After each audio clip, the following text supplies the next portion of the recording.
Autonomia locale, un sostantivo rafforzato da un aggettivo che gli conferisce un preciso significato. Locale significa sul territorio e quindi con un proprio livello di governo stabilito istituzionalmente.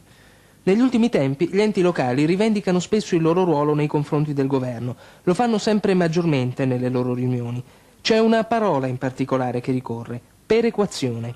Perequare significa ripartire equamente e sulla ripartizione delle risorse finanziarie che andrebbero trasferite dallo Stato ai comuni il Veneto non ha risolto i propri problemi.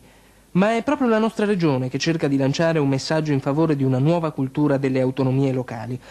È questo infatti il tema della sesta assemblea congressuale dei comuni e delle ULSS della nostra regione, indetta da Antonio Mazzarolli, presidente veneto dell'Associazione Nazionale Comuni d'Italia. Che cosa chiederà l'ANCI venerdì e sabato nell'assemblea di Rovigo? Chiederà agli amministratori locali un impegno, una forte autonomia di comuni ed enti locali per garantire libertà, partecipazione, solidarietà, progresso. Sono parole dello stesso Mazzarolli.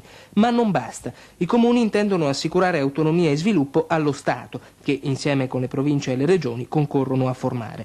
Per venerdì è prevista la presenza del presidente dell'ANCI, senatore Triglia, qui in immagini di repertorio con il presidente del Consiglio Craxi. Circa gli interventi, oltre a quello dello stesso Mazzarolli, si attendono quelli dei rappresentanti del governo, i sottosegretari Pavan e Fracanzani, della regione, presidenti di giunta e consiglio del Veneto Bernini e Guidolin, e delle associazioni che raggruppano le province e le comunità montane.